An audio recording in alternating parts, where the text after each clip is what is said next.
There are times when I get to have guests on who really just have me smiling the whole way through the conversation.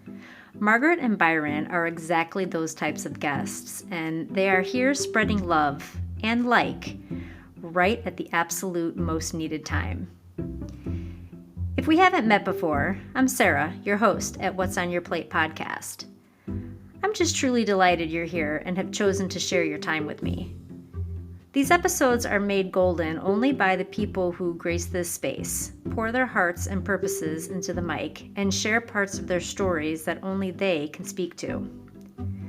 Margaret and Byron are unforgettable, inspiring, and just downright delightful. They're the type of couple you wish you could sit down with regularly and soak up their wisdom. Today, we're getting a little glimpse of exactly that. I hope you love this one as much as I did.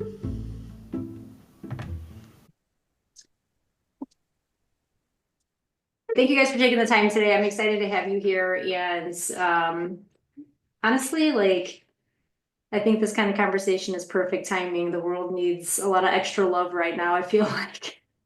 Absolutely. Definitely. Absolutely. Absolutely. I am here today with Byron and Margaret Mckie.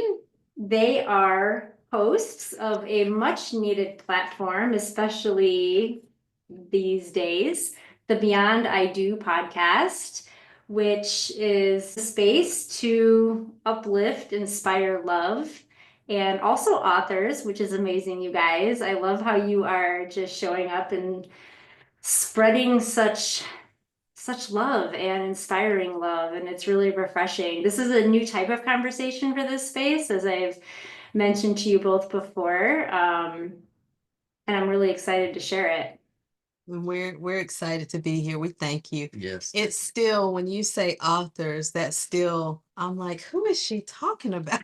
Yeah, I was actually talking to somebody today, and it was like, "How's the book going?" I was like, "Book? What did you know?" And then I said, "Oh yeah, book. Yeah, I forgot." Yeah.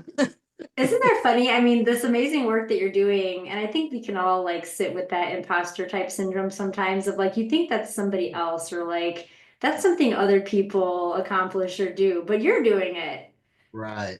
Exactly. And you mentioned imposter syndrome. And this is, I might be getting ahead of us, but one of the things that we try and be very real and authentic and when we share, and we've been together now almost 27 years, and there are things that I experienced as a child and things that I'm dealing with now that make me question the security of our relationship. And one day we're laying in bed. That's our time. We lay in bed, we talk, and we're talking and laughing. And I said, I'm just waiting for you to decide that, okay, I'm done with this. I really don't like you all that much, and I'm gonna leave. And he looked at me and he said, so for 26 years I've been acting. I said, well, I didn't think about it that way. Yeah, that sounds like that would be utterly exhausting to keep that act up for that long. Right. Oh, yeah. Or he's incredibly talented. So it's in different spaces that imposter syndrome sneaks up, and we've tried to fight it and just keep moving forward. So that's how that book happened. We just kept moving forward. Yeah, I love that so much. And no doubt, in your relationship with each other and, behind closed doors and in the thick of who you are as a couple, there's challenges, there's complications like there would be in any relationship, right? But I mean, on the surface, you guys have this ooey gooey, delicious type of love and connection. It just makes me just smile, and the friendship and the emphasis on liking each other. It's like what everybody hopes to come home to. Mm-hmm. Yes. And it does. It makes it so much easier. We have, just as a family, we've experienced a lot throughout the years. And one thing that I knew throughout those things is that, we're going through it together. Mhm. So that was, and we came into the relationship as friends, and we wanted to maintain that friendship, and so that's carried us through, and here we are. Yep, yep. And you know, it's like you have to intentionally, I love the word intentional, because you have to intentionally decide, you know, what kind of life or day you want to have. Mm-hmm. Mm-hmm. And you know, I work at a paper mill, and there's hundreds of employees. And I've actually heard men say, you know, I got to go home to the old ball and chain, or, you know, they'll find every other place to stop before they go home. And I'm like, that's got to be a sad existence. You don't like going home, you Mm-hmm. know? Mm-hmm. And it's like, you know, I hear the conversations, and it's like, man, you guys, why are you even married? You know, but it's just refreshing to want to come home to someone, and Mm-hmm. want to spend time and want to talk, you know, want to have that conversation. So I don't know how people do it, but you know, Well, I think people get very just stuck and feel like they don't have a choice or they don't like the choices they have, so they don't make a different one. Mm-hmm. But you all emphasis a lot of really the friendship Mm-hmm. of how it all started and really the liking of each other. Because yeah, you can absolutely love somebody, but not really like them all that much. Right. And that's the thing. Like it we enjoy each other's company. So um there, I've seen things about people having separate bedrooms, and I get people need their space and those things, and that's normal, that's wonderful. But I enjoy the time that we spend together, and I look forward to it. And the fact that we enjoy spending time together, that we actually like each other, that's what makes it easy day after day. That's what makes it easy when, yeah, when we were parenting young ones, when we had kids that were doing things that as parents, you're like, what did I do wrong? You that like is what kept us there together. Like you said, I have family members that I love dearly, but I don't want to necessarily see them every day. oh, yeah. So that's one of the things that we feel is that you have to like your partner. Um, and I know that there are jokes and people make light of certain things, but you will never hear me say anything remotely negative about him, because I just don't even want to create that type of energy Yeah. surrounding our relationship. So that's one of the things we've never really participated in because we like each other. And even when, there are times when we're upset or there's a disagreement, but at the root of it all, we're going to get through it because, if there's something that happens and I need to tell my friend something, you can't be mad. You have to listen to me now Yep. because we're going to laugh at this now. Yeah, I love that. I love that so much. And something that you spoke on is really knowing that you want something different for yourself. You're not going to be those people that are speaking negatively or doing things that other people are doing just because you think that's how it's supposed to look or anything like that. You've created your own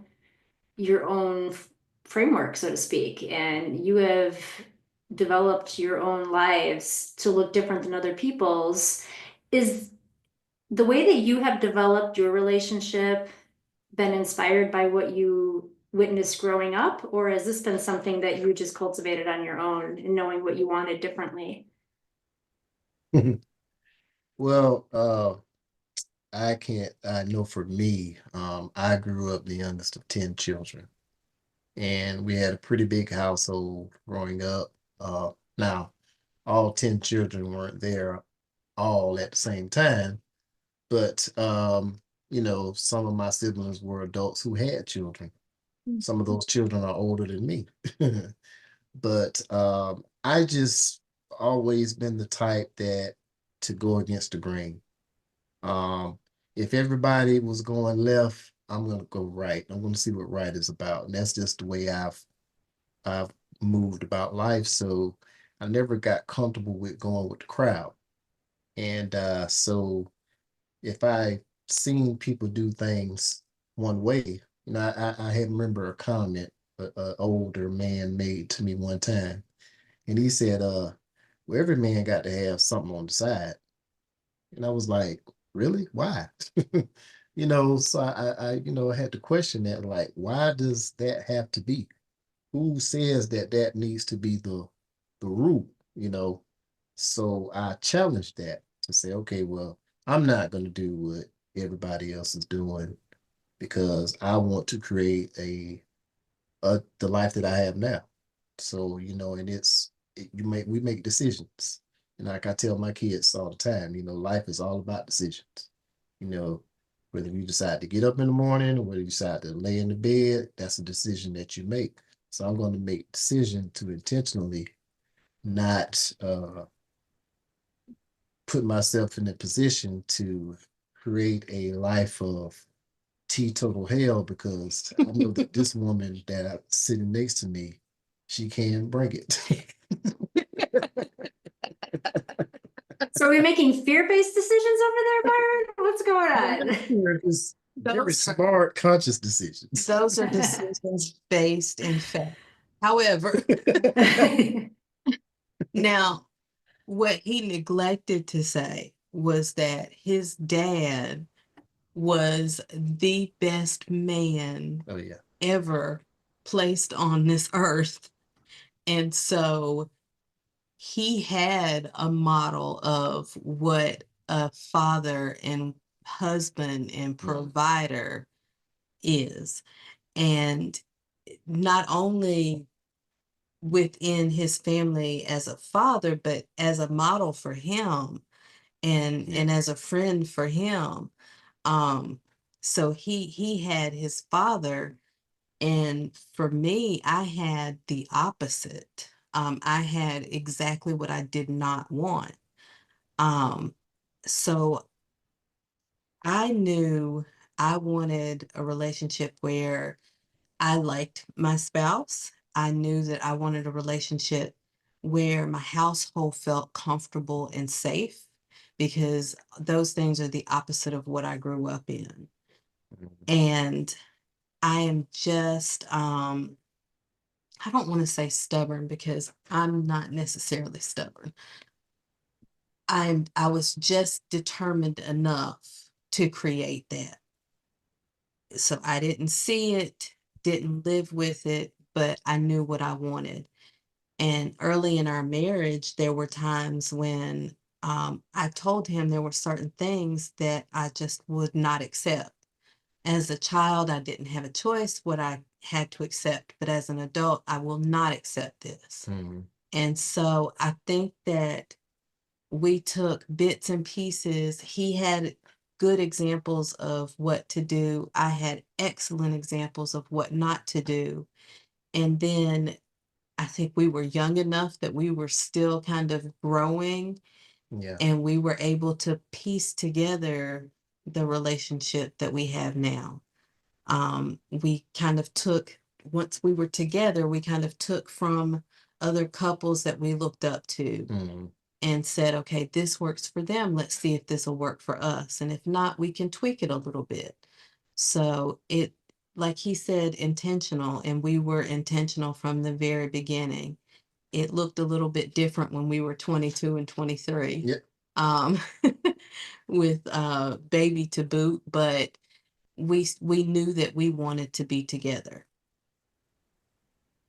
And it sounds like there has to be a mutual willingness to pivot and to grow and Yes. to just evolve and develop not just yourselves, but each other. And that comes from that liking each other and being open to each other's suggestions. Right, right. Right. And like we were young, and I think we were too young. I do not recommend um being married as young as we were, but I also think that the benefit in that is that we were so young, we were still growing. Yeah. And some of the lessons had to be learned, and we were together, so we learned them together. Yep. So there was, like I said, there was intention there from the beginning, even if we didn't know what to call it. And I think now I said I wasn't stubborn, I'm determined. He's stubborn. And I think that at the core of everything, it was, once we made that decision that we were going to be together, that um, neither one of us is willing to let that go, Yeah. but we're also not willing to let that be a miserable thing either, if that makes sense. Right. So we're going to stay together and we're going to be happy, and we're going to work through those times when the rocky times come, or when Yeah. the roller coaster dips down. And also for me, one thing that I had the being part of a big family, I had the opportunity to witness a lot of ups and downs in relationships between siblings and different family members. So I was able to see abuse firsthand. I was able to see you know siblings that I oftentimes would get upset with because how they were treating their mates, you know. And so I was able to see those things, and I was like, well, that's not how I want to be. That's not the type of person I want to be in a relationship. So I had those examples as well to kind of help to guide me. So when I got in that situation, and we could have been in the heat of things, and I reflecting like, oh man, I'm doing the same thing that such and such did, And so that helped also, guide me into a direction to say, you know what, I'm not going to just give up on her. I'm not going to give up on myself. I just got to fight to make that change. And the change, if change is needed, that's what I'm going to have to do. Mm-hmm. It's an adjustment. That's what it is. Yeah. Byron, I just can sense what a warm-hearted, good man you are, just in the way that you speak about witnessing things that you did not want to repeat. I think it could go either way. Yeah. So many times it's just like this is the pattern and this is what keeps repeating itself generation after generation. And there's not that light bulb moment where it's like, look, this isn't what I want for myself. This isn't what I want for my family. I don't want to feel the way doing what that makes me feel like, right? I don't want to feel like um, I'm hurting people around me. Mm-hmm. And I think that that's amazing that you stepped in the opposite direction of that, because I think that is against the norm. Absolutely. And he doesn't, I don't think he understands it. No, I don't think he appreciates how amazing he is to be able to Right. have done that, because I think more often than not, people just follow what they've seen. Right, Yeah. right. And that's one thing that, based on how I grew up, I couldn't there's just certain things I can't deal with. And there's some things that I have, through therapy, I've learned that I may see something that looks like or reminds me of something in my childhood, or that triggers me. That doesn't mean it's the same thing. It's not going to lead to the same outcome. And he's he's very well adjusted and understands certain things. So, I think we've had maybe 4 or 5 just really big um arguments, just really big. And the last one was probably about 4 years ago, and we were going back and forth, going back and forth, and I left. I walked out. I left. Um, and when I came back, he was in the bed.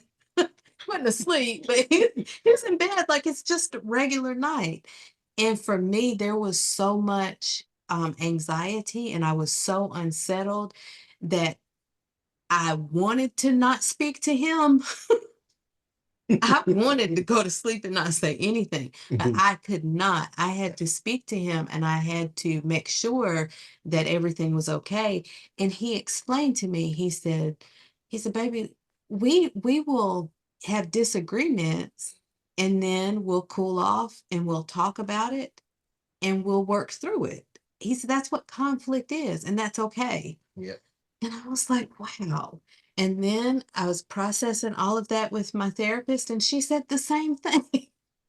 So it's that's something that I had to learn because growing up, when I saw conflict, somebody was going to leave, someone was going to get hurt. There was just a lot that went into it. And I think that because we don't have those moments very often, that, like I said, that was just a few years back, it triggered something in me and this fear in me because we hadn't been in that place in so long. But I'm like, okay, I've got to make sure that we're okay because he can't leave me.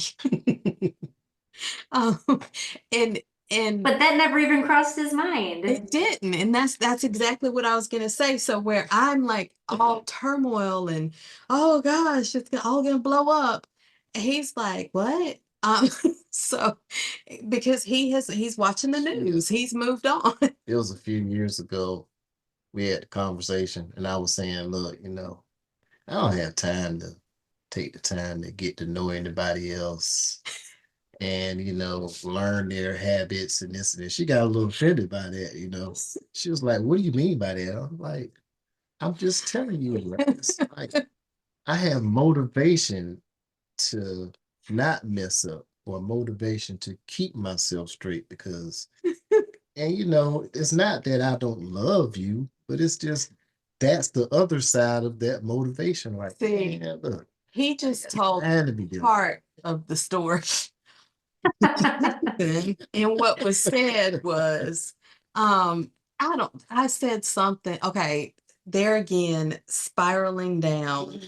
No telling what led me to say this, but I looked at him and I said, one day you're going to meet somebody and you're going to realize that because I don't clean. I don't like to clean.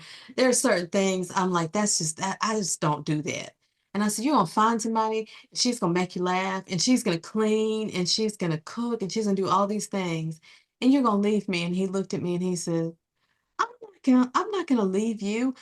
Do you know how hard it is to meet somebody? You got to get to know them. You got to figure out what they want in their hamburger orders. You got to get to know and remember all this stuff. I just looked at him and I was like, no, you're supposed to say, I'm not going to leave you because I love you. And no one else is like you. Oh my gosh. See, but there's so much there. There's just so much there because what I hear is Byron saying, look, I've invested in this. I put in all this work and I'm going to continue to nurture my investment, not like try to start a new one. Oh yeah. And in time, I see it that way. And I understand what he was saying. But and it's funny that at this time in our life, we've been together this long, and those things still come up from time to time for me. Meanwhile, years beforehand, when I was still dealing with the results of trauma and not in therapy and everything, that it wasn't the same level of intensity then. So I don't know what it is, but sometimes those things pop up, and that's part of with our podcast, with our book, with we share these things to let people know that we are happy, we love each other, we like each other, we are solid, we have a solid foundation. But sometimes I look at him and think, why are you with me? You could find someone who is just as awesome as you are. And then sometimes I look in the mirror and I think, he is so lucky.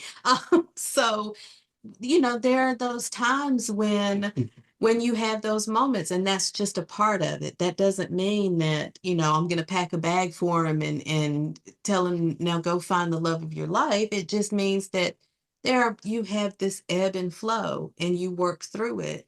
And we're comfortable enough with each other that I can come to him at those moments and let him know this is what I'm thinking. And he's probably like, "Oh, here we go again." But that's not the response that I get. I get the reassurance that I need, even if it comes in the form of, do you know, I don't want to have to memorize someone else's hamburger order. I get the reassurance that I need in that moment. Yeah, And I'm thankful for that. yeah. There's just so much to say about that, though, because and him knowing you enough to know that you need that reassurance and he's willing to keep bringing it, right, Byron? Correct me Yeah. if I'm wrong, but it would be easy for him to just brush it off and just say, you know what, we've been down this road, we've had this conversation, I'm not having it again. But there is something to be said about endearments and reminding each other that we are in this together and that no matter what happens, nobody's leaving because we love each other and we're going to work through it, right? Right, Sometimes we need those actual reminders and not just remembering a previous conversation about it. right, right. And I'm so thankful to have to have someone who understands that. And the reassurance is not also in the words, but in the action, Mhm. and that action has to be followed by, not just saying, okay, we're cool. We're cool means that, yes, I want to be around you. I need you to understand that, yes, I want you to go with me to the store just to look at some screws. Yep. I'm cool with that. You know what I'm saying? But just being in that, and this those times that we tend to, just talk about whatever is going on through the day. You Mhm. know, a single trip to the store, you can gain a lot of knowledge and wisdom and also a lot of comfort. And just we talk about just about anything, current Mhm. events, whatever. Well, how you feel about this? How do you feel about that? And it just helps us grow closer Yep. and maintain ourselves. It was at one point, it's funny because at one point, she would be doing so much other stuff. And then when the kids were younger, I would have to run to the store, or whatever. So she was like, now the kids are grown. She's like, well, can I go with you? Well, yeah. And at first, I think she thought that I didn't want her to go with me, but it wasn't that I didn't think. It's just I wasn't used to that. You know what I'm saying? Because so many times I'll be going by myself, to Mhm. run here, run there, and so it's like, okay. So now I'll ask her, you want to go to the store with me? You wanna go to Pretty soon, it's just going to be like, she knows you're going and she's just gonna come along with and that there won't even need to be anything said. You guys remind me of, in some ways, the way my grandparents operated. I don't know, there's some type of old soulness about your relationship and connection that just feels so endearing, so just like, Right. I don't know, vibrant and magnetic. You just want more of it. And just the way that you continuously just intertwine everything you're doing, whether it's going to the grocery store, right? Or just finding ways to reconnect and reassure each other. Always just being willing to grow together. It's just beautiful to see and to be able to have a conversation about it is amazing.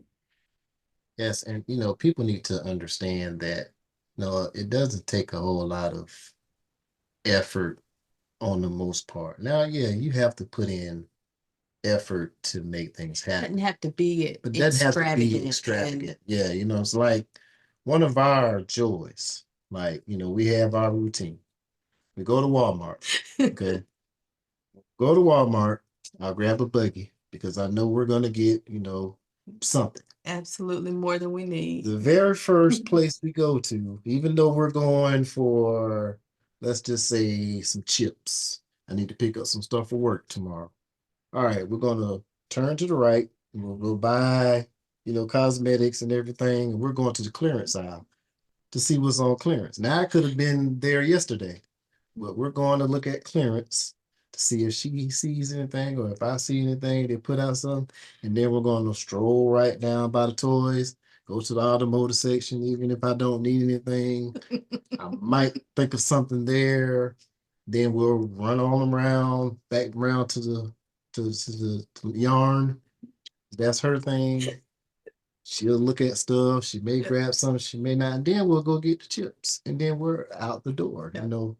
But in that time, we're talking and oh, let me tell you what such and such did today. Let me tell you what such and such. And it's just having that quality time that we have. So simple trip to Walmart, Right. and we're learning and growing. And that could be anywhere. So that's kind of our like pastime. It's not, it's sometimes when we're in the car, she's on the phone, she's scrolling up. Ooh, check this out, because we laugh at some of the people on social media. We'll send each other videos and just silly little videos and stuff like that, and we'll laugh about it. So it's just finding those moments, and it doesn't have to be extravagant. It's just be the simple things. I love that so much too, because I think that there is a lot of misconception about needing something to be formalized in order for it to be qualifying as quality time, right? Or like purposeful time with somebody. You have to like set the scene or the stage, and everything has to be perfect and choreographed. And that's not Right. true. If you just focus on the actual time together and even connecting while you're doing other things, like walking through Walmart, I think there's so much to be said about that. Yep. I've gotten to the point where I don't like the date night, Yeah. because that puts this expectation that there has to be something extravagant. And I think that sometimes, especially with men, if you put that on them, um, their expectations and what that consists of, it may be totally different. And it just adds a level of pressure there. Um, the same thing, I've seen a couple of posts asking, is your husband romantic? That's subjective. What's romantic to someone may not be to others. And so for me, this was one of the sweetest things, and it probably wouldn't make sense to anyone else, but one one night he's working, and my daughter and I got McDonald's for dinner. And as I was walking in carrying the bag, I dropped the fries. And my feelings were so hurt. I was devastated because I didn't get the hot, fresh McDonald's fries. And on our back door, we had one of the screen things that you walk through, and it's magnetic, and the magnets close it back so it keeps bugs out. We had one of those things. And so I was walking through, and I dropped the fries as I'm walking through the door. And so I got in, and later on I was talking to him, and I was using some colorful words and telling him about my fries and how upset I was. And so he got off the next morning. I didn't see him until that afternoon when I got off of work, because he gets home after I leave. And when I came home, he had taken down the little screen thing. And I said, "Why did you take it down?" And he said, "I just figured that when you were walking in, you probably got caught up in that thing, and that's what made you drop the fries." Now, flowers, champagne, what have you, that was romantic to me because I was hurt about my fries. That man cared about your fries. Right. And that showed me that he understood how those fries were to me. Yeah. So it's things like that where I know I was I was heard, I was seen, and then I was protected. He thought ahead of me because I thought nothing about that thing. I was still distraught about my fries. And so those are the types of things that we really have to think about and appreciate. Mm. Um, it may not have been something that I was really concerned with or whatever, but the fact that after I talked to him, he continued to think about that. Did you watch the camera? Yeah. Okay. I just, But he but it was like one continued of the first things I thought of. I said, like, probably that screen thing, probably the reason why. And it's something I put up, so it's like, well, it's probably time to come down. It's cool. It's not even. It wasn't even warm it anymore. wasn't, Yeah. but that so That's that been- those types of things. So I know that he thought about it and that he realized, I mean, because somebody else could have laughed and said, well, that's what you get. You didn't need the fries anyway, or what have you. But he thought about that and then acted on that thought. And those are the things that I appreciate. And that makes me in turn want to be more thoughtful with him. Um, and that's what I think, like we one of the things that, and I mean, it's going to sound really cheesy, but that we struggle with is sometimes we're so focused on helping the other or making things better for the other that there's then nothing happens or we're both doing too much. But appreciate him and I want him to understand that. So I want to show him those things. Because when I drop fries, he asks. So that's the type of stuff that, you know, flowers, that's wonderful. Like those things are wonderful, but we have to think about those everyday times when it's something little, something that other people may not understand or gain meaning from, but your partner lets you know that you are on their mind and that they are willing to make things better for you. Yeah. Right, absolutely. Paying attention to the things that are important to each other and not just focusing on the status quo things, right? The chocolate, the flowers, the date Right, night, which I right, agree with you. There's so much pressure wrapped up in that. I can't tell you how it feels to me very full of anxiety, like when things like Valentine's Day roll around, or things where oh, you're expected to do something specific right, that and that may be a love language thing too. Some people very much appreciate like physical gifts and things like that. But if that's not your language, right, then that right. makes it really uncomfortable, I feel like. Mhm. Right. And even in that, even if your love language, it's the stuff, most of the time it's specific stuff. It's not just random. So even in that, you have to know your partner and kind of be in tune. And then it turns into, I've heard those conversations too. Oh man, it's Valentine's Day. I got to get candy and I got to get something. Is you're not even enjoying it. Right, I just know I got to get some because I want to hit him out. right. Mhm. It becomes that just routine thing, and it's like we've had, Valentine's Day. We didn't get each other anything. We just, hey, I love you. Are we going in? And sometimes, like if I've had to work, on Valentine's Day, we might do something that weekend. So Mhm, mhm, just we take these things, and it's like, yeah, it's no big deal. And then there are times we'll make it up to each other. mhm, It just doesn't have to be this big, occasion. It just mhm. it'd be something simple. You know, we'll text each other, "Hey, I love you. Happy Valentine's Day," and that's good because I may not even see her that day Mhm. because it depending Right. on if I'm working nights or whatever. So, you know, But I these think little when relationships. you right, I think when people like yourselves who are showing up for each other every day in Mhm. an amazing way, those Hallmark type of days, I guess, are less important. Right, Yeah, right. And that's, you know, like I said, married young. Those times were less important when we were younger because we were broke. yeah, Um, and so there wasn't the pressure to do the thing because we couldn't. We had to appreciate the time that we spent together.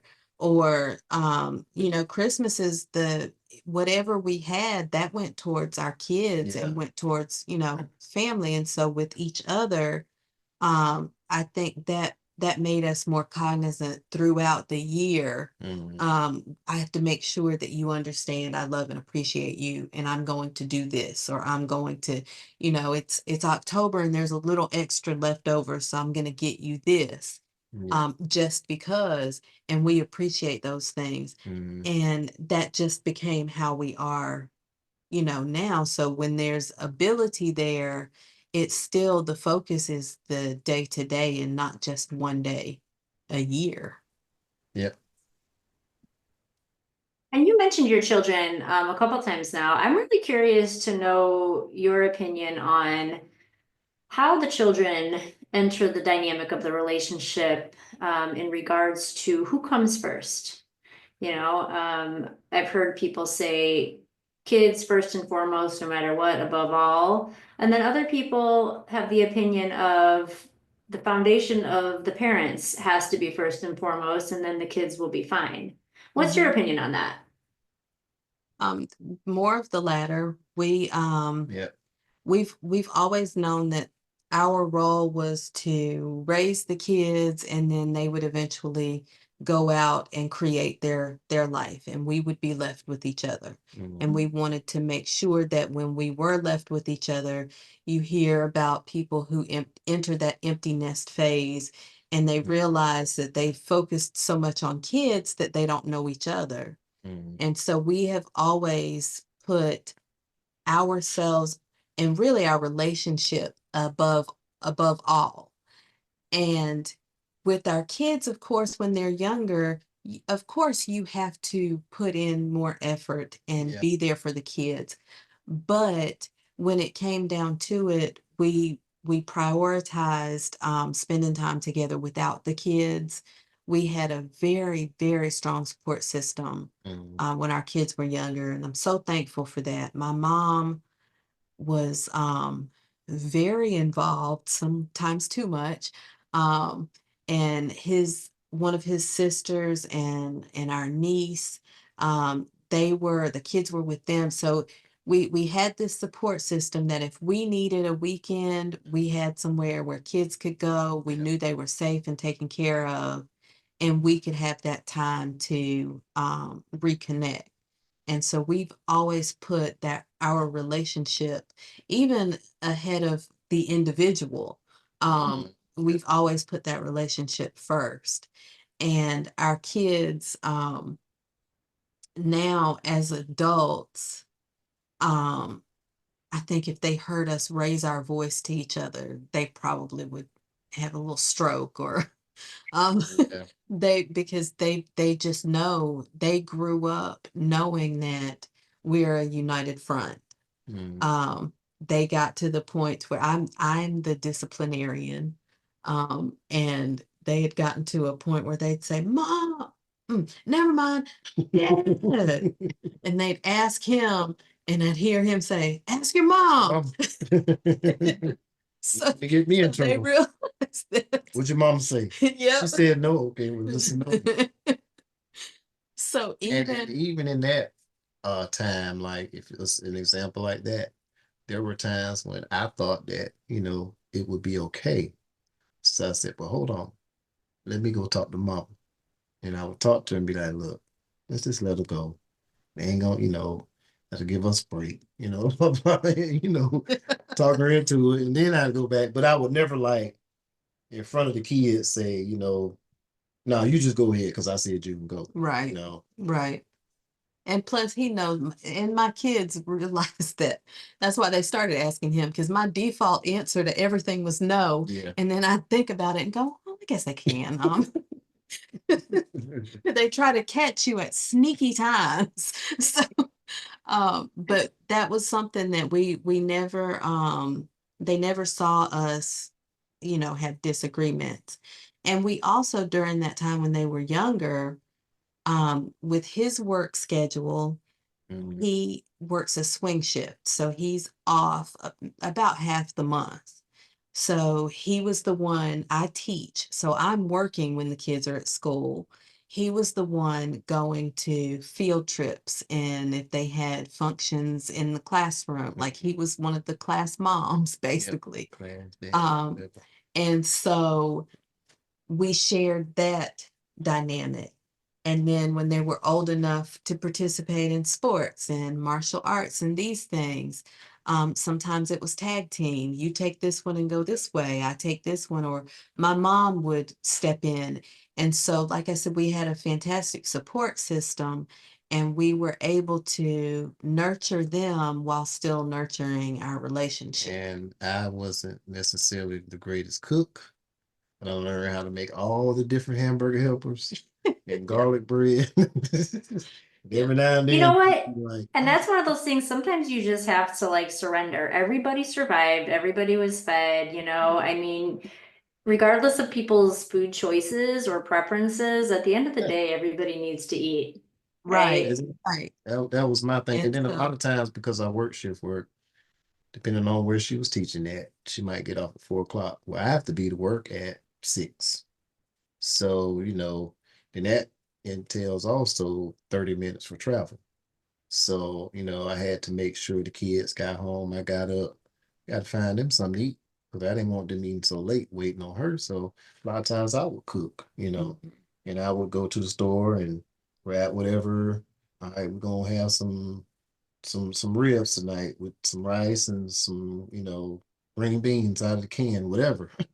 And I would make it up, and that way I would have something for work also for mhm, myself. But it's just doing what we had to do. right.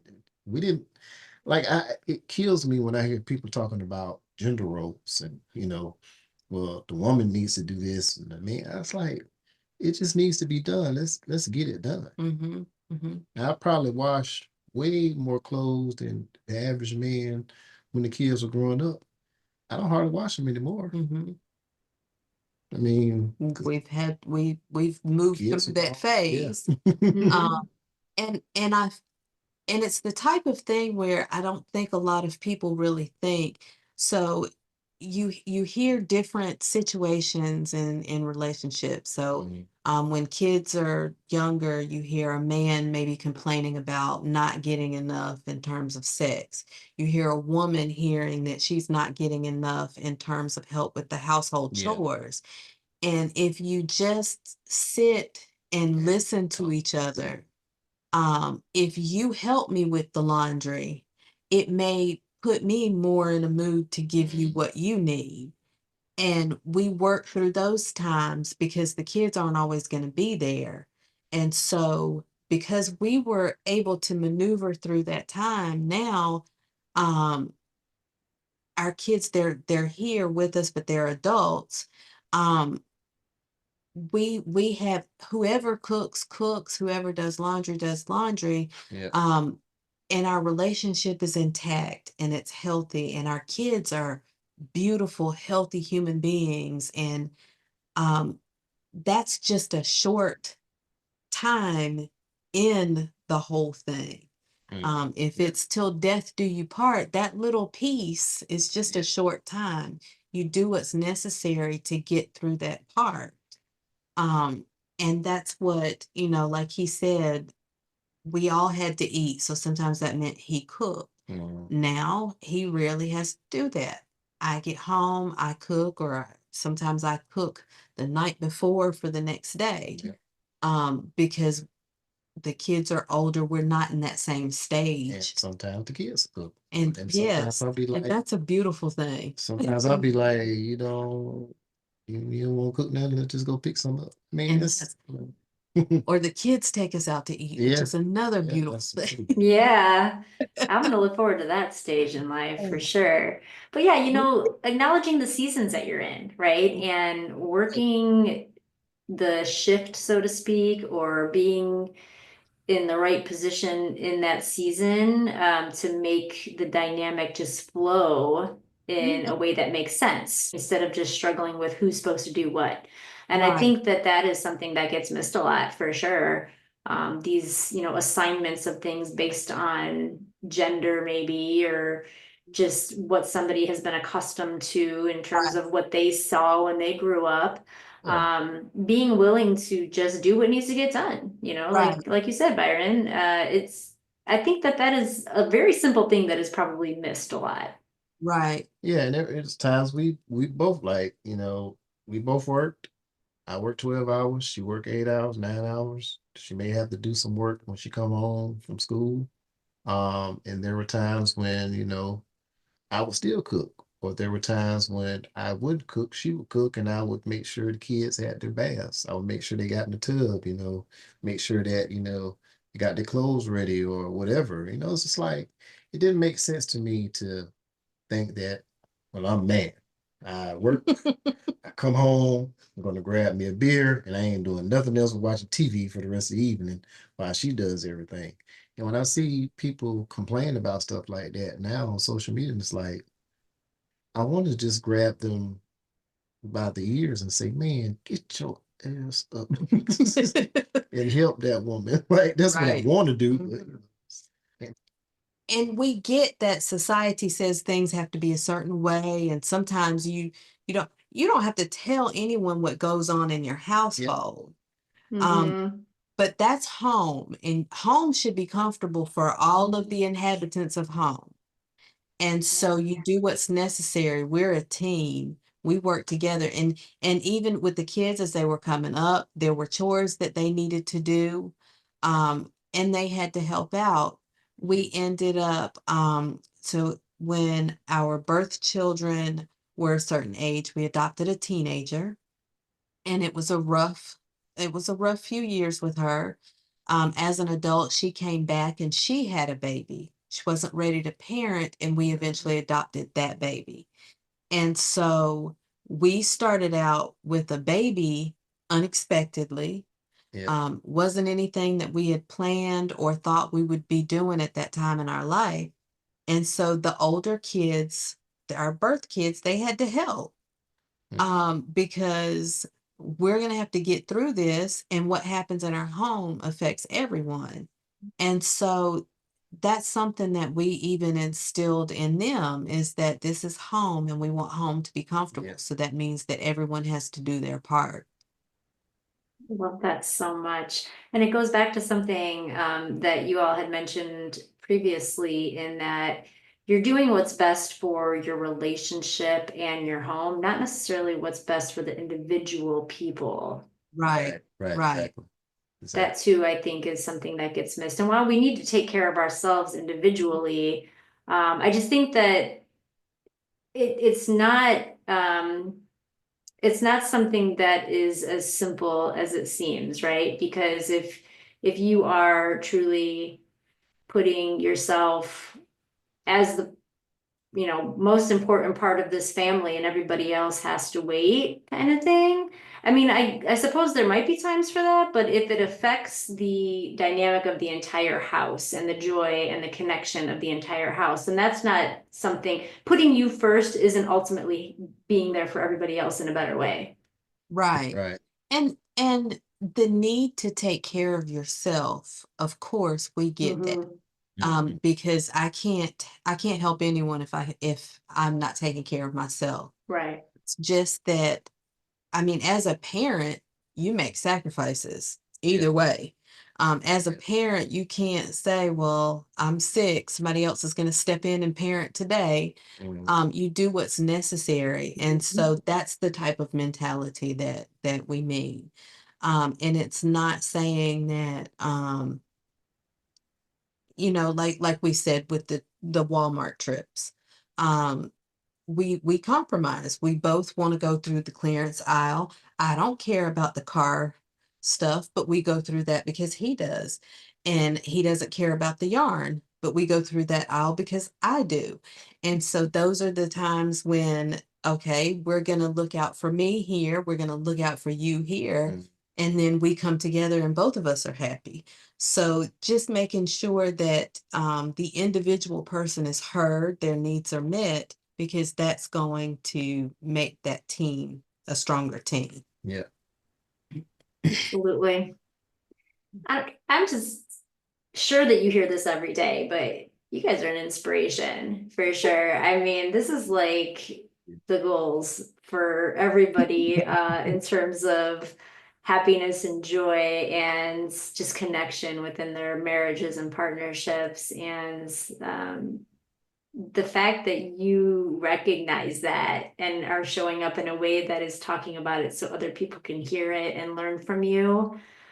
I mean, I said it earlier. I don't know if I had hit record yet, but I mean, the world just needs so much love and care right now, now more than ever, that you guys pouring yourselves out like this is just so necessary. I want to talk about the way you guys are pouring yourselves out. So, the podcast, right? The Beyond I Do podcast, and then the book, Unlocking Forever. This is, again, just such necessary work. Talk to me about, give us a little bit of insight on why the podcast, why the book, what inspired you to just step into this spotlight. Well, as far as the podcast,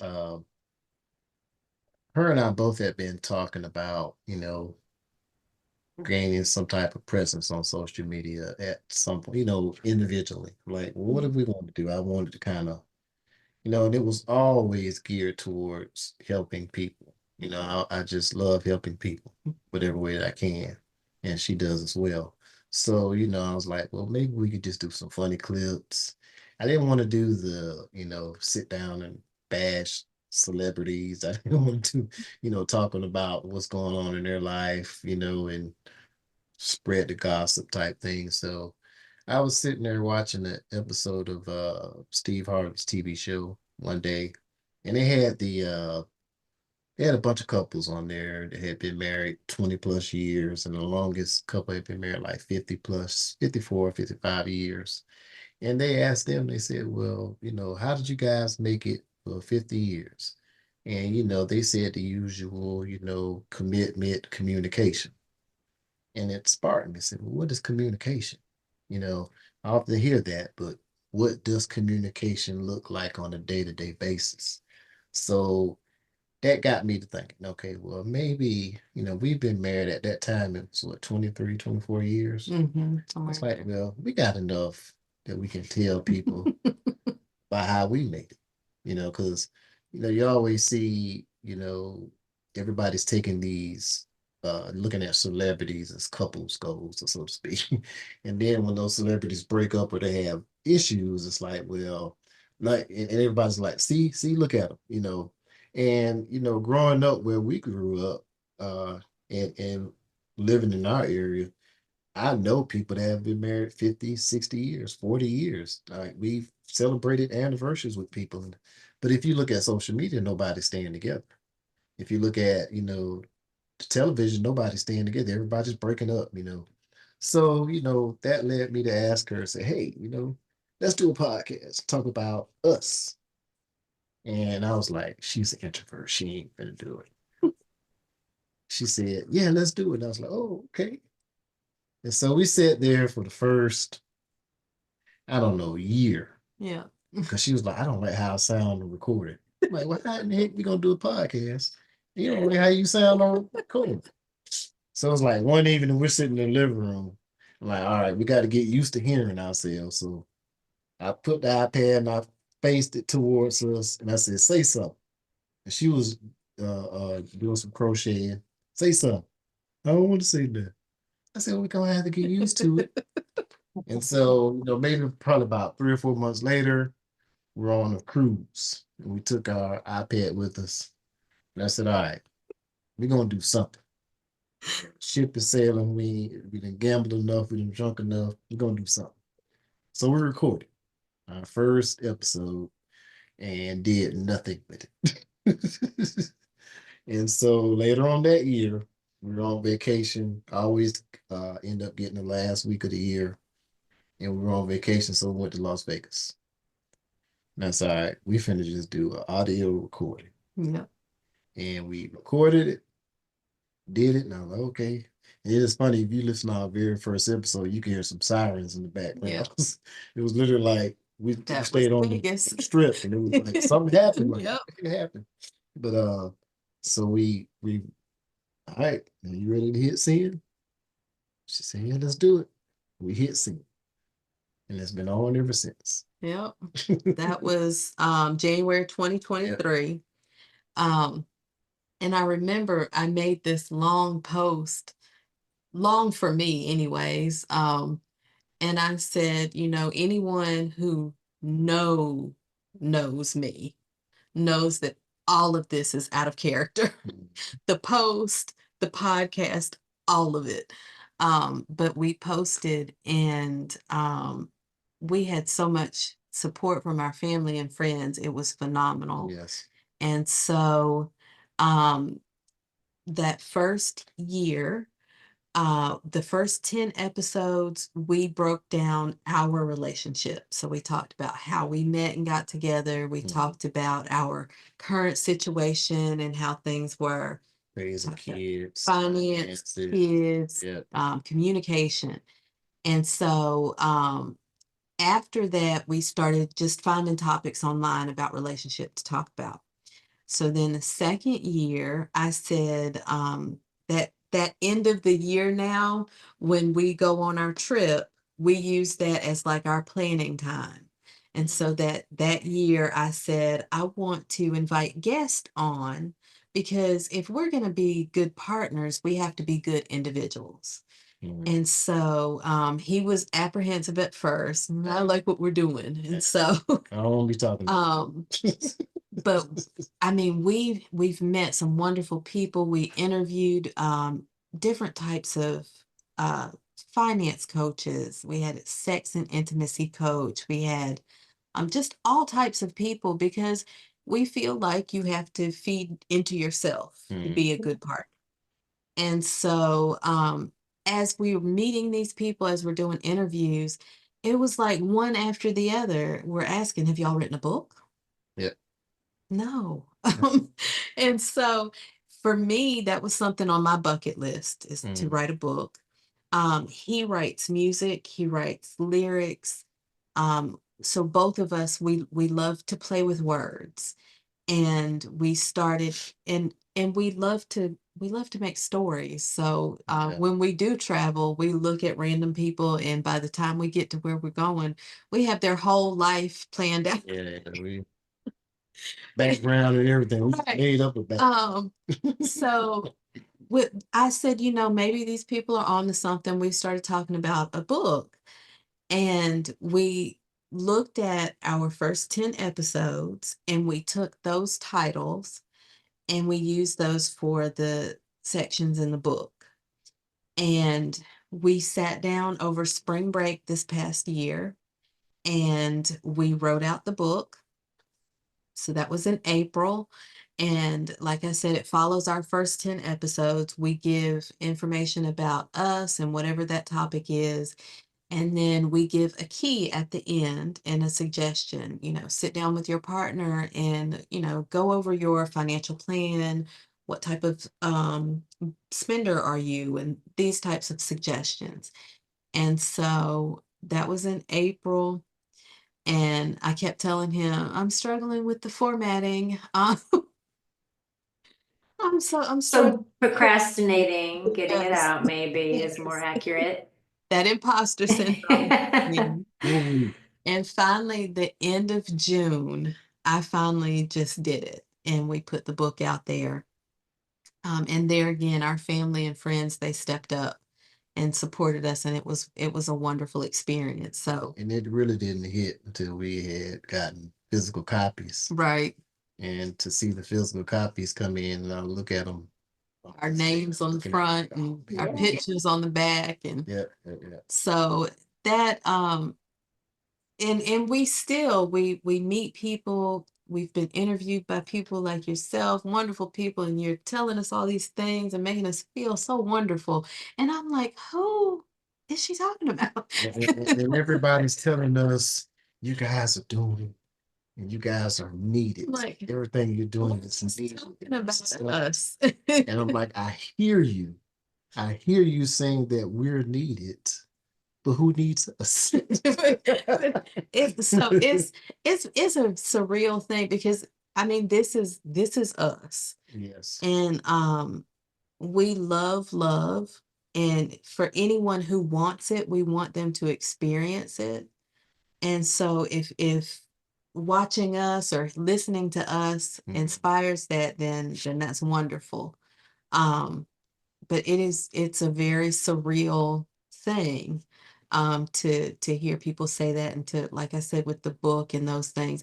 There was one day right after the book came out, I had just gotten out of the shower. I'm getting ready for bed, and I'm in my brain going, and he's already in bed. And I walked in the bedroom and I laid down and I looked at him and I said, "Who do we think we are?" Yeah. And we still do that. He said, "What do you mean?" I said, and we have the nerve, a podcast and a book, and who are we supposed to be? And Yeah, you do. we laughed at it, but you have those feelings that come up. But I just, like I said, And if there's it's funny, something we can like do or say to inspire people, then I'm all it's for it. funny, like we'll pull up YouTube or something and then we'll see a clip of us and I'd be like, there they go again. Yep. Tell Oh my God, here they are again. people what they need to do about their marriage and stuff. Oh Oh, my God, that's funny though. But I mean, honestly, like if not you, then who, right? I mean, right, somebody right, Exactly. has to do Exactly. it. And right. if you are killing it like you guys are, right? With just the way that you are doing life together as a couple, as a family, why would you not share that? Because so many people struggle with all of that. And to be honest, like, this is my 20th year teaching, and I'm like, I looked at him one day, I said, these people trust me with their kids. So I still struggle. That's a I bit, think I know what I'm doing. So I still struggle with that. And I mean, that's part of the human experience, is to Yeah. feel that uncertainty, but yes. still do the stuff because you do it. Yeah.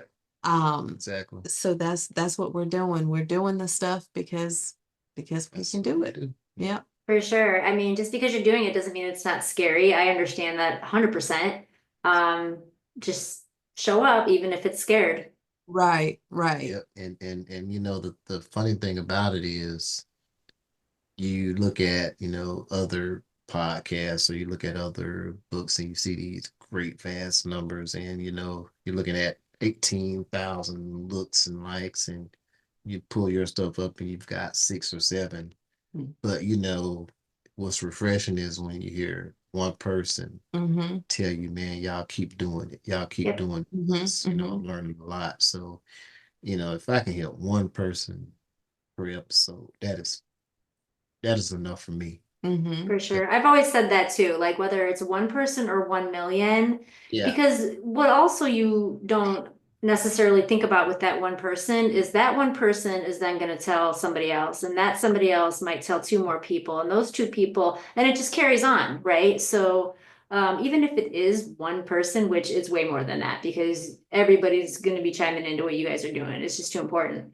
But even if it was just one person, it really is more impactful than that even because Right. even Right. that one person will have a ripple effect.